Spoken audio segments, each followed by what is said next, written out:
Bienvenue Jean-Claude Pont, derrière ce micro. Bonjour. Je rappelle que vous êtes spécialiste du commerce équitable. Vous allez intervenir à quelques jours de la quinzaine du commerce équitable qui va débuter bientôt, sur les idées reçues précisément sur le commerce équitable. Quelles sont-elles, Jean-Claude Pont?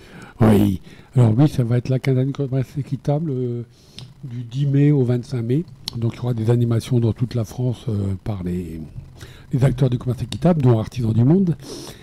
Et donc à cette occasion, la fédération a communiqué aux bénévoles les questions les plus fréquentes qui reviennent, les questions, les remarques, les critiques, pour qu'ils puissent répondre, argumenter. Alors effectivement, c'est des questions que moi j'ai entendues souvent. La première remarque qu'on nous fait souvent, c'est les produits commerce équitable, c'est bien, mais c'est cher. Alors, on va dire vrai et faux. C'est vrai qu'ils sont plus chers que, bien sûr, que si on prend un café équitable, on peut trouver des cafés 2 fois moins chers dans le commerce. Mais, par contre, si on a garantie et à qualité égale, là, c'est plus tout à fait justifié, quoi. Les prix sont pratiquement les mêmes, un peu plus chers, mais par rapport aux produits de même qualité. Alors maintenant, ça c'est au niveau du consommateur, là, quand il paye son article. Mais si on réfléchit en citoyen, les produits équitables sont moins chers que des produits industriels, parce qu'il y a tout ce qu'on appelle les coûts cachés, c'est-à-dire que les produits à bas prix qui sont fabriqués en polluant l'eau, la terre, avec des produits chimiques, etc. L'air, tout ça, le citoyen, il va financer la lutte contre la pollution, contre le réchauffement climatique, et finalement, ces produits à bas prix, ils ont un coût réel qui est bien plus important. Et à ce moment-là, le produit équitable, ça faut le prendre en compte. Il est concurrentiel. Après, toujours sur le problème de l'argent, c'est vrai que là, moi, je me souviens, la question que j'ai reçue vraiment le plus souvent, c'est combien vous donnez aux producteurs du Sud quand on vendait quelque chose. Alors, la réponse, c'était un petit peu provocateur, mais je disais non, on ne donne rien. Parce que nous, on n'est pas dans la charité, on n'est pas comme ça dans faire une offrande, une obole. On est dans du commerce. On a un contrat avec des producteurs, on s'est engagé avec eux sur la durée, ce qui est important.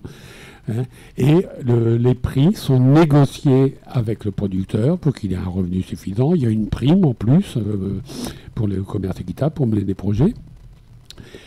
Et tout ça, ça fait que, en plus, les producteurs ne mettent pas en premier cet argument de l'argent, bien que ce soit important pour eux parce que ça leur permet de vivre décemment, mais ils mettent en premier la durée du contrat, le fait de travailler durablement avec nous, d'avoir une estime de l'aide, etc. Donc, après, une remarque qui se fait de plus en plus souvent, depuis une dizaine d'années, disons, c'est le commerce équitable, c'est bien, mais moi, je consomme bio, moi, je consomme local. Local, ça c'est apparu, je pense, depuis une dizaine d'années à peu près, où on en parle beaucoup plus. Les circuits courts ? Les circuits courts. Alors là, c'est pareil. Tout ce qu'on peut dire, c'est que nous, effectivement, Artisans du Monde, on défend le bio, on défend le local. Maintenant, on met en garde un petit peu. Il y a local et local. Il y a local et local, il y a différentes façons de faire. Et il n'y a pas de label. C'est vrai que le local, c'est pas garanti. Alors que le commerce équitable, on sait que s'il y a le label commerce équitable, il y a le respect du cahier des charges. On est sûr de ce qu'on consomme. Alors, en local, soit on peut acheter directement à la ferme, par exemple. Là, à ce moment-là, on connaît le fermier, on doit pouvoir se renseigner sur sa façon de travailler. Mais quand on achète dans les commerces, là, il y a un intermédiaire. On sait que c'est local, mais comment travaille ce producteur local? Est-ce qu'il utilise des pesticides? Est-ce qu'il on ne sait pas trop. Et puis aussi, au niveau financier, est-ce que le producteur gagne bien sa vie en vendant ses ces légumes, par exemple, au supermarché. Bon, c'est pas évident, hein. Il y a encore des réunions tous les ans. On essaie de réunir les industriels et les agriculteurs pour trouver des prix qui satisfassent tout le monde. Et on sait que c'est pas facile. Sur les industriels, enfin la grande distribution tire sur les prix, en fait.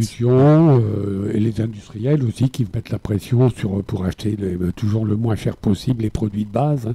Et c'est pas toujours le producteur qui profite des hausses de prix. Ça, donc, au niveau du local, c'est bien, local et de saison, hein, on encourage, mais toujours en faisant attention à savoir où on achète. Alors après, le bio, ça, on est totalement d'accord, mais le bio, là, il y a un label, on sait que c'est garanti. Par contre, le bio s'intéresse uniquement à la pollution, réchauffement climatique, ne pas utiliser de pesticides, d'OGM. Dans le cahier des charges AB. Dans le cahier des charges AB. Alors, il y a certains cahiers des charges Déméter, par exemple, qui vont un peu plus loin, par exemple. Hein. C'est la biodynamie, je crois. Oui, il y a la biodynamie, etc. Puis certains font rentrer aussi en ligne de compte le côté social, c'est-à-dire de garantir que les producteurs soient bien rémunérés pour leur travail, etc. Mais ce n'est pas le cas pour tous les bio. Or, je l'ai encore évoqué il y a une quinzaine de jours ici. Par exemple, le bio qui vient d'Espagne, dans la région d'Almeria, on sait que déjà, les produits sont bio, mais c'est fait sous des serres et qui font des tonnes de déchets de plastique. Donc là, au niveau de préservation du climat, de la pollution, c'est pas très très cool. Et puis, les travailleurs qui travaillent dans ces serres sont souvent exploités, etc. Donc nous, dans 90% des produits qu'on importe du sud de la planète sont bio aussi. Mais en plus, nous, il y a la garantie au niveau social qu'il n'y a pas de travail des enfants, il n'y a pas de travail forcé, que les producteurs gagnent leur vie correctement. Donc, vous prenez en compte tout ça, en fait, cet écosystème. C'est plus global que uniquement bio. Hein, tout en restant, je vous dis, très, très favorable au bio. Il n'y a pas de problème là-dessus. Ensuite, une question qu'on recevait très souvent, c'était « Ah, mais vous êtes bien gentil, vous aidez les producteurs du Sud, mais vous n'aidez pas les producteurs en France. On sait que les agriculteurs sont mal payés, ont du mal à vivre de leur vie. » Ben oui, alors, et effectivement, nous, Artisans du Monde, on a pris conscience de ça, et toute la filière du commerce équitable, d'ailleurs, a pris conscience qu'il fallait aussi appliquer ces méthodes aux producteurs en France, en Europe. Et donc, depuis 2013, il y a le commerce équitable Nord-Nord qui existe, qui est labellisé, et donc qui répond au même cahier des charges que le commerce équitable Nord-Sud. Donc, ça veut dire pas d'OGM, pas de pesticides, mais que les contrats, les prix soient fixés en entente entre les producteurs, les acheteurs, etc. Donc, on soutient aussi. Et ça, c'est une filière qui est en très fort développement, le commerce équitable Nord-Nord. Bien, merci beaucoup, Jean-Claude Pont, pour toutes ces précisions. Si vous le voulez bien, on se retrouve mardi prochain pour une prochaine chronique autour du commerce équitable. Et pour le coup, là, on sera en pleine semaine, pleine même quinzaine du commerce équitable. Merci pour ces précisions concernant ces idées reçues. Et c'était intéressant de voir quelle est la part du vrai et du faux. Bonne semaine à vous, Jean-Claude Pont. Au revoir.